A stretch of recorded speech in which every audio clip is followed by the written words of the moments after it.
Welcome to Satsang. So beautiful to all be together.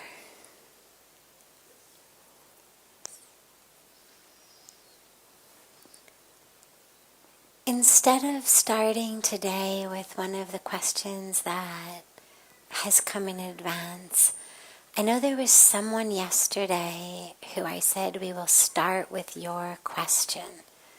Yes. Mike, they know. Go ahead, yeah.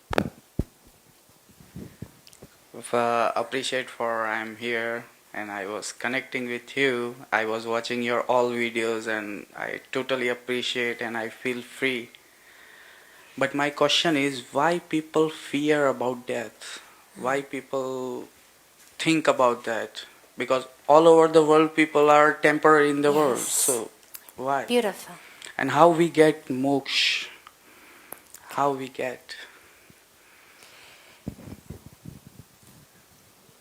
So, fear of death is actually something that is very beneficial, but it also is something that causes suffering. It's very interesting in that way. It's one of the few things that both is deeply beneficial and also a root cause of deep suffering. Every one of us is here today because our ancestors were afraid of death. The way that evolution works, those who survive are those who have children and pass on their genes, and those are the ones whose descendants we are. So if you look at evolution, on a physical level, we are the descendants of those whose bodies had the best immunity, had the best way of responding to differences in seasons, right? Long before we had air conditionings and heaters. People who died in the summer of heat or died in the winter of cold weren't the ones surviving to reproduce. Those who were robust enough to survive the changes, they are the ones who reproduced. So, on the physical level, on the emotional level, if you go back a few thousand years, tens of thousands of years, when a tiger, a lion, a bear, a wild elephant, a shark came, those who were not afraid tended to die. The one who said, yeah, it's just a bear. Oh, it's just a tiger. I'll just sit here and meditate. They didn't last very long. Right? No matter how beautifully spiritually awake they may have been, it's like that great story of the disciple of the guru who he's studying from the guru. And one day the disciples are walking through the marketplace. And suddenly there's this great shout. Run, run, there's a wild elephant on the loose. And everybody runs. But this disciple is like, oh, elephant is God. I am God. This is what I'm learning from the guru. Nothing to be afraid of. And the elephant guy, they call him the... No. What? Yes. Mahot. Yes. So He's yelling at everybody, get out of the way, get out of the way, wild elephant. Everybody runs. This guy stays. Even the other disciples are telling him, run. He says, you have not understood the Guru. Elephant is God, I am God, nothing to fear. So the elephant guy keeps yelling at him, but this man is steadfast. And eventually, of course, the elephant comes and swoops the guy up in his trunk and flings him a few 100 meters, and the man ends up, breaking every bone in his body. And finally, the guru and the disciples are searching for him. They don't even know, where did the elephant fling him? And they find him in the night. He's broken physically, but he's also broken emotionally. And he says to the guru, he says, how could you betray me? You taught me something that was false. You said everything is God. I was just living that. The elephant is God, I am God. How did I end up with all these broken bones? And the guru said, but what about the elephant man who told you to get out of the way? Wasn't he also God? Right? What about all the other villagers yelling, get out of the way? Aren't they also God? So so the point is, those who get out of the way, those who are afraid, throughout history, throughout evolution, are the ones who reproduce. So the fact that we are here is because our ancestors were afraid of death. So we actually should bow to that and be very grateful for that. Because if no one feared death, we wouldn't be here. They would have all been eaten or trampled by lions and tigers and elephants and bears and sharks and whatnot. However, then you take evolution to a whole other level. Because of course one is just physical evolution, where the singular goal is make babies. That is the fundamental goal of evolution. I should be strong enough, healthy enough, live long enough that I make a lot of babies so that my genes pass on.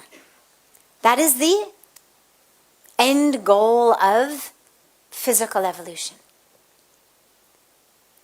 But we're not our bodies.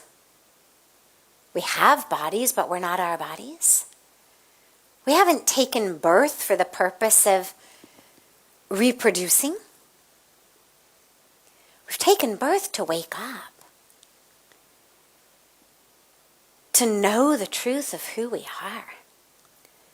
And so then we get into this other element where fear of death, instead of being something to be grateful for, becomes actually something that really holds us back. And if you look at what are called kleshas, the ailments, you could say, the causes of suffering that are given to us in the science of yoga, well, along with avidya, ignorance, asmita, ego, rag and dvesh, my likes and dislikes, grabbing and pushing away, is abhinivesh, fear of death. So it's actually one of the core ailments, causes of suffering. And it's a cause of suffering because we then identify only as the body. And we become singularly focused only on the physical body, getting as much as we can. It's a very interesting psychological ignorance, myth, game that our minds play. Somehow, if I have more things, think about it. Imagine that you are in the forest or you're in the jungle and there's a wild animal coming towards you, right? So instinctively, the goal is going to be, and this is actually what you get told when you go hiking in bear country or mountain lion country in California, is if you encounter a bear, or you in those areas, or you encounter a mountain lion, make yourself look as big as possible. Raise your hands. Don't threaten the animal. Don't threaten it, but just make it think that you are bigger than you are. Now that is a survival instinct to try to hopefully keep this thing from taking my life. But what happens very interestingly is in this idea of being bigger, being more, throughout our lives, it's not so much about raise your arms and, use your shawl, but it actually becomes this myth of if I can accumulate more, acquire more wealth, more power, more material items, I somehow am bigger. I am therefore less susceptible to things that afflict smaller people. So this fear of death that we have, leads us into these very off-the-track paths of unnecessarily accumulating, acquiring, as though somehow my 6 houses are going to do me any good if I get a terminal illness, or even if I simply have that terminal illness called life. And it's a very interesting situation, because the thing we fear most is the one non-negotiable of our lives. We are all going to die. Guaranteed. We are walking closer to that every day. We are one day closer to death today than we were yesterday. Non-negotiable. So this fear of death, while it's very good to keep our physical body alive, we stay back from heights. It's smart.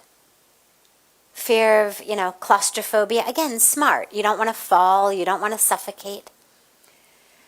But if I'm living my life in fear of the one non-negotiable, then I'm living in illusion.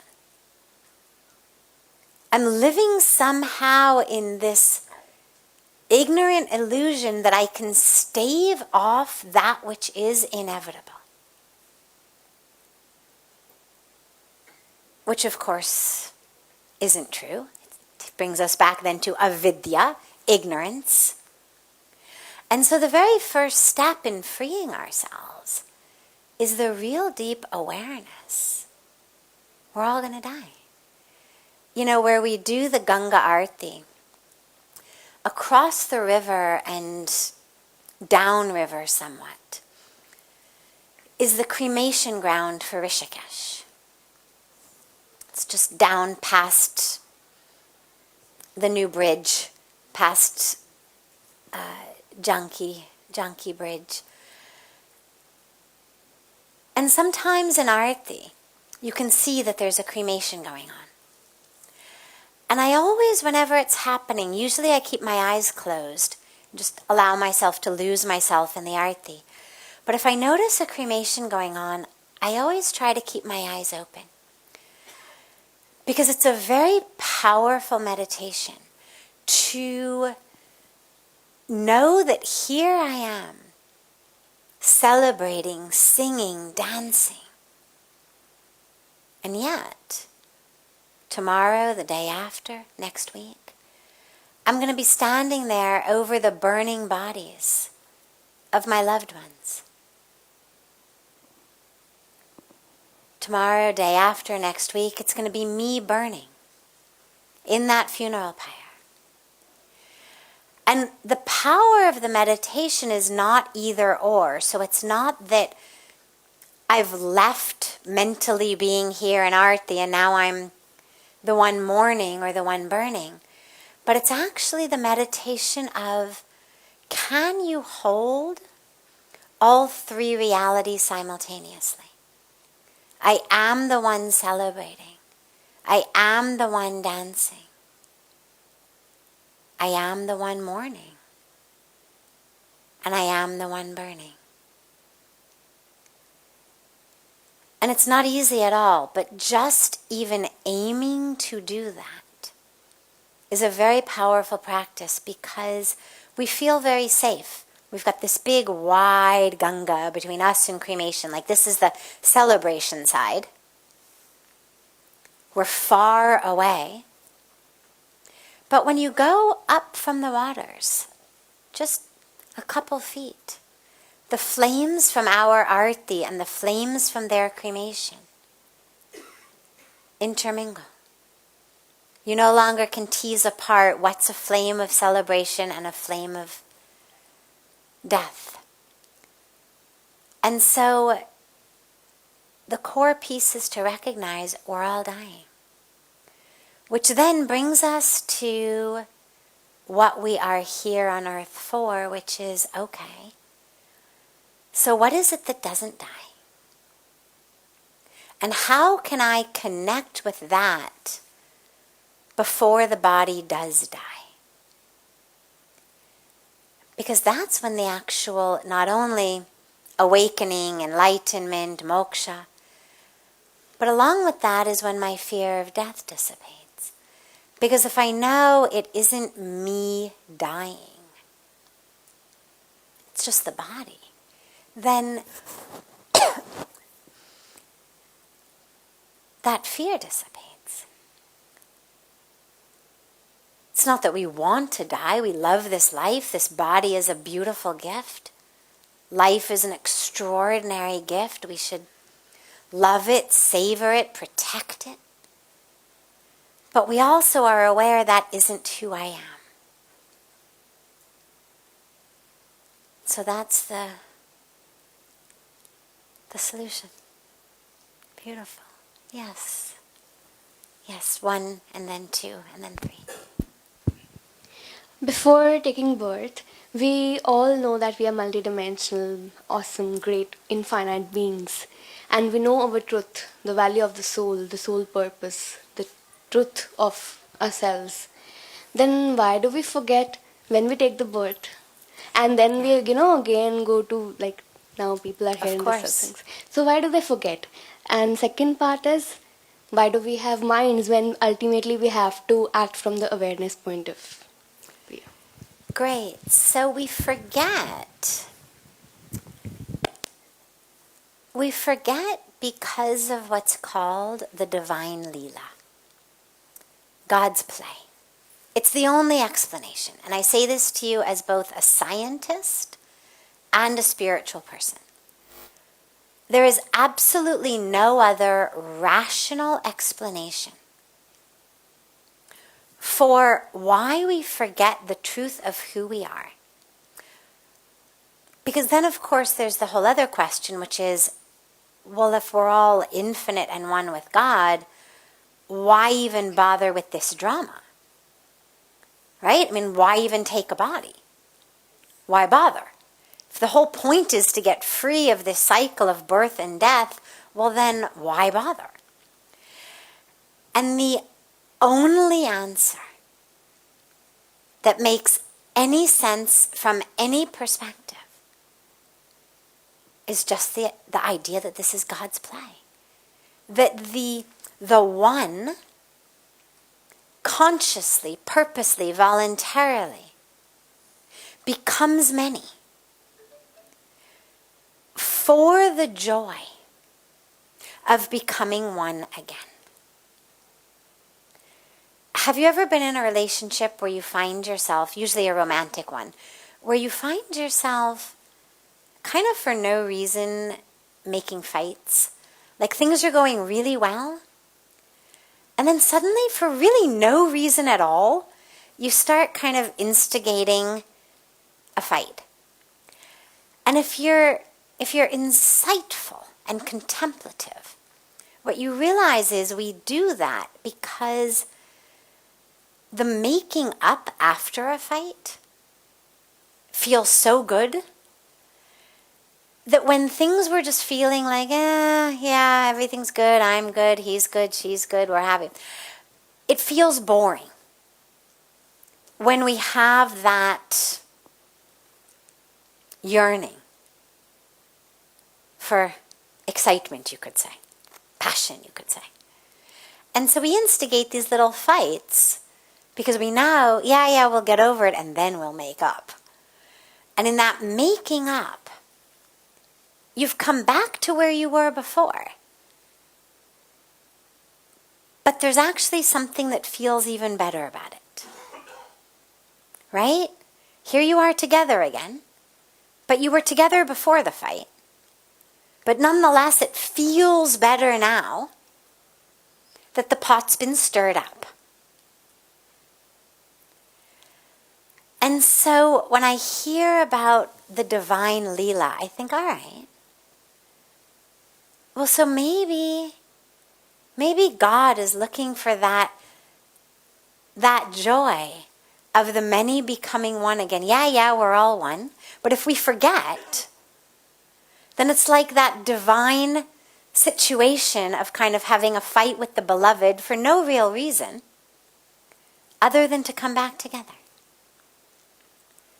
And so that's why we forget. And of course there's different, stories and scriptures about different, times and how it happens and where the memory of who we are gets buried inside of us. But those stories are religion specific. And when you think about an eternal truth, you think about something that doesn't require that you accept or adopt a particular story or a particular book or a particular prayer or a particular incarnation of the divine. And the idea of Leela is really kind of universal. It means God's played this with all of us. It's not that just Hindus have forgotten, because we talk about it like that in Hinduism. Everyone's forgotten. So this Leela idea is one that's universal. So that to me is what makes the most sense. And then in terms of the mind, we actually need the mind. The mind is that which enables us to find our way back. It's the mind that is able to say, who am I? The mind is able to say, I'm not the body.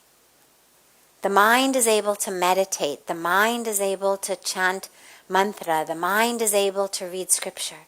The mind says, let's go to satsang.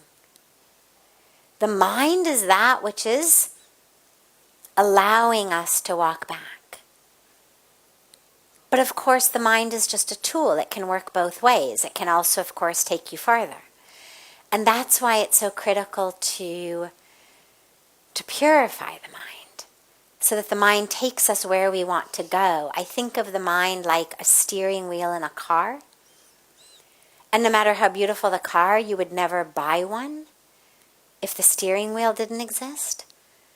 Or if this car seller said, yeah, only one small problem. When you go left, the car goes right. You'd say, forget it. Last thing I want is a car taking me where I don't want to go. And so this is where we work with the mind to get it to take us where we want to go. Beautiful. Yes, you and then you. Pranam. My question is more personal. Sure. Maybe some others might have this question. So, when I see my parents, or even when I travel to the remotest part of India, I see faith playing a major role, and that's how people are content. And then back to city life, we have all data analytics, data mining, and that's what feed into our decision making. And that's where the decisions are very pragmatic. So on a daily basis, personally, I go through this struggle of faith and this pragmatic decision making, and that's where then there is this constant dilemma and oscillation. So what is your view on this?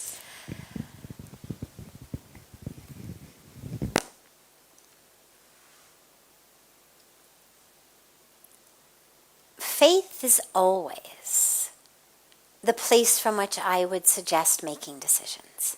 Always. Now, the issue with that, though, is that faith tends not to play much of a role in a lot of the pragmatic, logistic decisions of our life. Meaning, I've got to decide between two jobs. Right? I've got two opportunities. Or I'm trying to decide what degree to get. Faith is that says, whatever I choose, I am going to be able to make that job, that degree, that university, this situation, this decision, one in which I am going to be able to blossom, to flower, to sprout, to awaken, to connect, to walk closer and closer to my ultimate truth of my divinity. Because the universe, God, your own karmic package, none of these supreme aspects really care whether you're a secretary or you're working in the mailroom or you're the junior VP or you're the CEO, or whether you go to University A or University B or you get degree A or degree B, or you marry person A or person B. These are decisions that we make as we walk the path of our lives toward our own awakening. So, for pragmatic decisions, I would have faith, because otherwise we end up distraught. Oh my God, what if I make the wrong decision? Oh my God, what if I make the wrong decision? And everything becomes really this matter of life and death. Oh my God, what if I make the wrong decision? Well, you are still going to be there in whatever decision you make, which means that you get to make any decision into the right decision.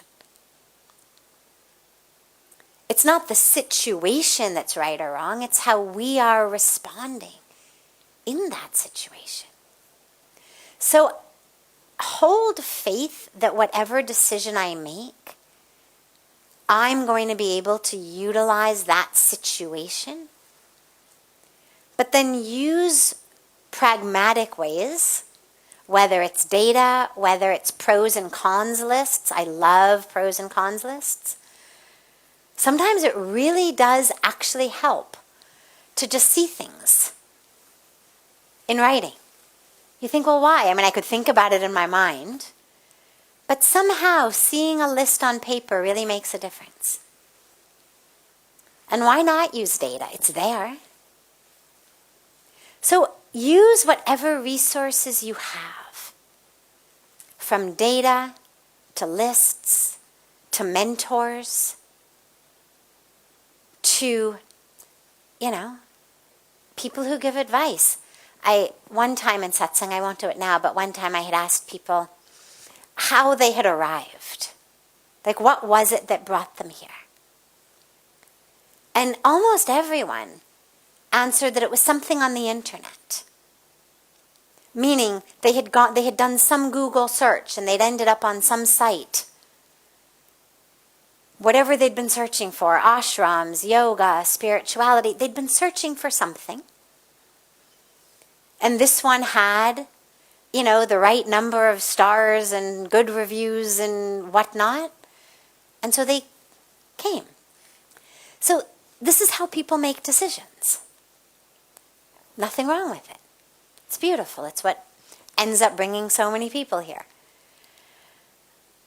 Use whatever resources you have from your own mind, your own power of discernment, to friends, mentors, to the internet. But use your faith to know that there's no such thing as a wrong decision. There's only a wrong way of responding to that decision.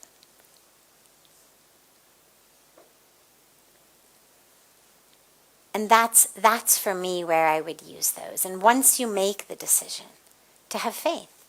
A lot of us play it safe. We don't take risks. You weigh what's the likelihood I could fail, and okay, maybe it's not the good percentage, so we say forget it. But there are times when you say, you know what? Yeah, it could fail. Yeah, maybe it's even likely to fail. But you know what? If I don't try, I'm never going to forgive myself. And so you go for it.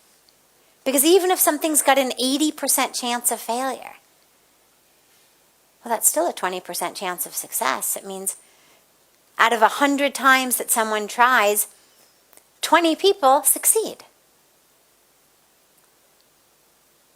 Why wouldn't you be one of them? Even if it's 99 out of 100 people fail, one succeed. Why wouldn't you be that one? So that's where faith comes in.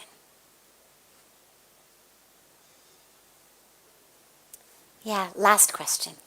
We'll start with yours tomorrow. Yes. Good evening, Didi. My question was that when I was younger, everyone told me that you have to study hard so that you could get a success, you can earn money and you can go to different cities and you can explore the world.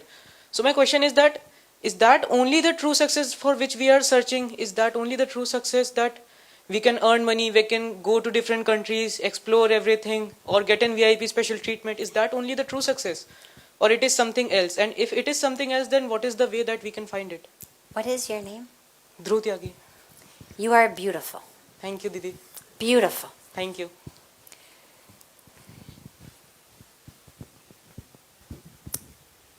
There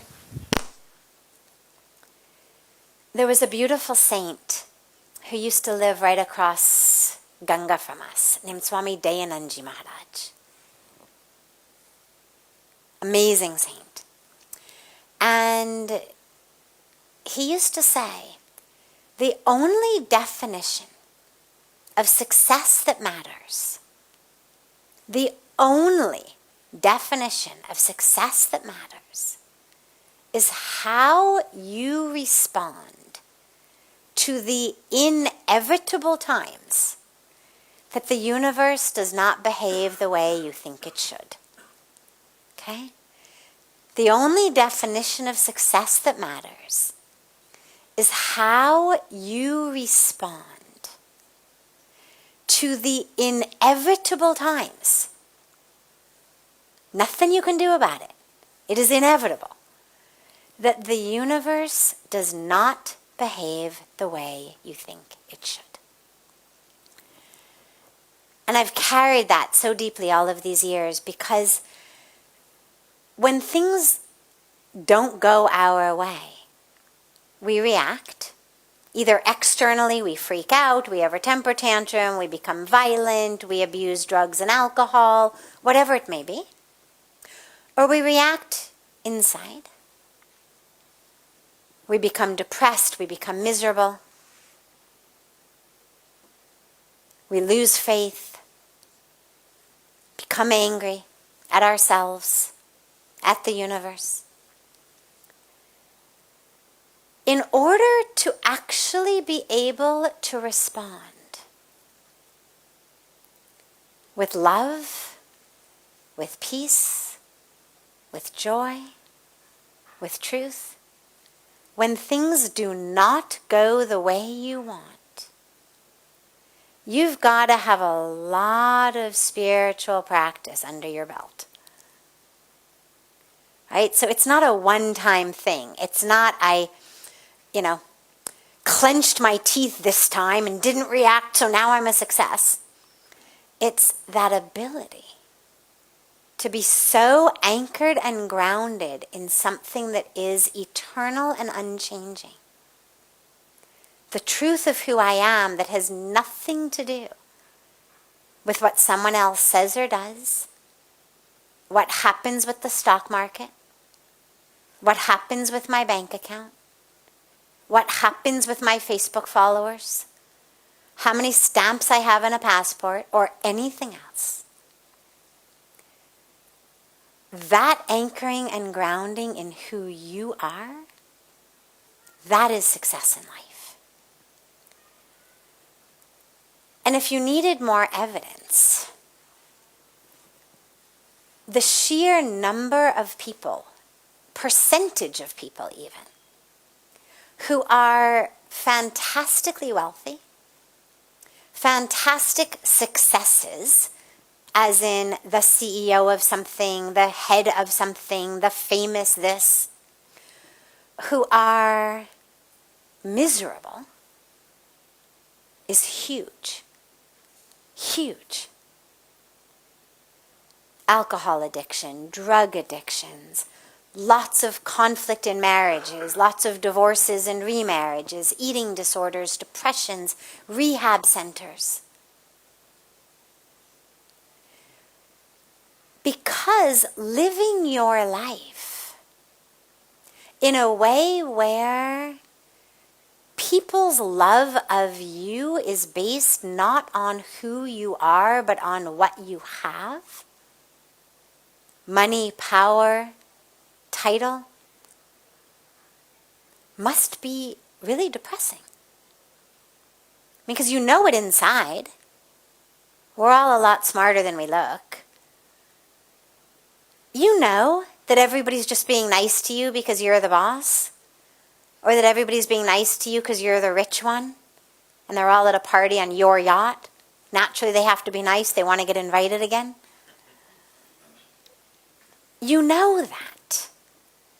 And you know inside that if you lost the money and you lost the power, chances are these people would not be coming to your, picnic of sandwiches in the park.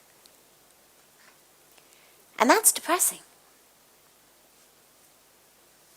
Because what it means is that nobody's actually seeing you or loving you for who you are.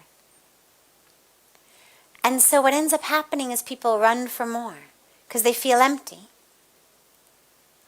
But they can't actually acknowledge, oh my God, I've spent all these decades of my life running in a direction that's just left me miserable. So they keep going for more. So I can tell you in no uncertain terms that that is not what success is. You absolutely need enough money so that you're not worried about where your next meal is going to come from. Enough money that if your roof leaks and it's the rainy season, you can get it fixed. Enough money that if you or a loved one needed medical care, you knew that you had money to take care of that. But pretty much beyond that, focus your attention elsewhere. The money will come. Maybe a lot will come, maybe a little will come, maybe a medium amount will come. But as long as you've got those very basic needs met, focus your attention on actually doing that which enables you to live as who you are, to discover who you are, to share your light with the world. That's what you're here for. Okay? Beautiful. Wonderful. have a beautiful rest of your evening, everyone. A beautiful morning and day to our family joining us from abroad. Very happy Christmas Eve to those celebrating Christmas Eve all over the world. And so much love to you all. And look forward to seeing you tomorrow.